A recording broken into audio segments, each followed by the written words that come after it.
Good morning. Thank you for watching. Another beautiful Lord's Day. It's a beautiful day. It's a little bit cool. We've got our sick list. We got Ronnie Robinson, Ashlyn Hare, Jeremy Judkins, Becky and Lonnie Barks, Ryan Sanders, Doyle Duke, Bruce Lewis, Steve Comer, Kathy Smith, Lee Heath, Naomi Blair, Lawana Peeler, Ruby Allred, Judy and Steve Milburn, Beanie Blair, Taylor Blanton, Sharon Armstrong, Robert Pitts, Gary Blanton, Donnie Smith, Pam Brown, and Claude Cunningham. And we also need to send sympathy to the family of Gene Bush. We've also got some birthdays I'd like to mention. My sister-in-law Patty's birthday is today. My neighbor, Miss Jan, her birthday is today, and my son's birthday will be tomorrow. And he's my cameraman. He always does a good job, and I appreciate him. So please keep all these folks in your prayers, and all the sick folks. This morning we're going to be talking a little bit about wisdom. And you can find wisdom in the Bible in the book of Proverbs. It's a book that I love, and it tells you things that you should know. So if you need to get some wisdom, look at that book of Proverbs. And this morning, I've got a little thing here that I'd like to share with you, and it's advice for the young. But I believe it applies to everybody. So, and it's found in Proverbs chapters 1 through chapters 10. The first one is get knowledge, or get wisdom, excuse me. Acknowledging God is the first step to wisdom. That's Proverbs 1:7. Walk in the righteous paths. That's Proverbs 2:20. Ask God for wisdom and help. That's Proverbs 3 verse 6. Obey your parents. That's Proverbs 3:11 and 12, and 2 Timothy 3 and 2. Shun bad companions. That's Proverbs 1, 10 through 19, and 4, 14 through 19. Flee flattery. That's from Proverbs 5:3. God's blacklist. Liars, pride, murder, deceit, mischief, betrayal, discord. That's in Proverbs 6, 17, 18, and 19. Avoid bad women. That's in Proverbs 7, 15 through 27. True riches are character riches. That's in Proverbs 11. Present your whole body to God. That's in Proverbs 4, 23 through 26. So that's some good advice for our young people and or for everybody. The book of Proverbs is placed in this setting of Solomon, the wise king of Israel, teaching life lessons and imparting wisdom to his son. Solomon is setting his son down and trying to teach him how he can have a good life now. Today we are going to look at how to have joy in living. Solomon spends a lot of time trying to show his son how the decisions he will make in this life will either bring him great joy or great sorrow.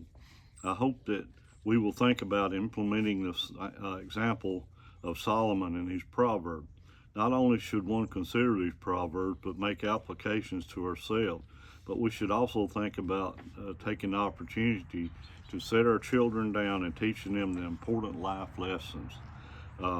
Before we look at Solomon's teaching about joyful living, he reminds us his son about the pain of making bad decisions.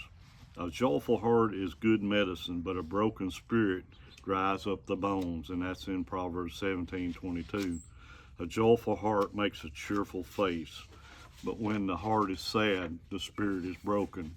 All the days of the afflicted are bad, but a cheerful heart has a continual feast, and that's in 15:15. A man's spirit can endure sickness, but who can lift a broken spirit? That's in Proverbs 18:14. Solomon points out that you can endure a lot in life. We go through illness, we go through difficult times of suffering. We'll have to face trials in life, but the crushing of one's spirit cannot be overcome. I am sure that there are many who have experienced the crushing spirit. Bad things crush the spirit, and as downtrodden as we can be from physical sickness, the impact of emotional and spiritual disaster is far-reaching. The emotional damage of malicious words and evil intentions hurt more than physical illness. Solomon is pointing out that the internal pain from not living a good life is severe and must not be underestimated. So that tells us that we're going to go through a lot of bad stuff, but if you make the right decisions and do the right things, you're going to come out way ahead than somebody that don't have any wisdom. Making the right decisions in your life, that has a lot to do with how your life is going to come out. It's either going to be good or it's going to be bad. I remember a blacksmith friend of mine. He was doing a demonstration for us one time, and he would hammer on something a little while, and then you'd see him. He'd hammer it a different way, and he'd straighten up his work. And he told us a thing that's always stuck with me, and he said, "Always keep your house in order." And the first thing I thought about was your life in general. What he was actually talking about was keeping your work. If you're working on something and it starts getting a little bit out or going the wrong direction, straighten it back up and keep it in that good position. But that applies to our life every day. We need to keep our lives in order. Keep your house in order. I'll never forget that, and I reminded him of that a few months ago, and he actually thought I was kind of making fun of him a little bit, but I told him no. I said I have actually had sermons that I used that in. Keep your house in order. That's what God wants us to do. I said that applies to everything in our life. Keep your life in order. Keep your house in order. Keep your finances in order. Keep your family in order. Do everything you can so that you would be in the right place with God, and we can all go to heaven. That's the whole big thing. That's the whole goal, is getting ourselves to heaven and getting everybody else that we can to heaven.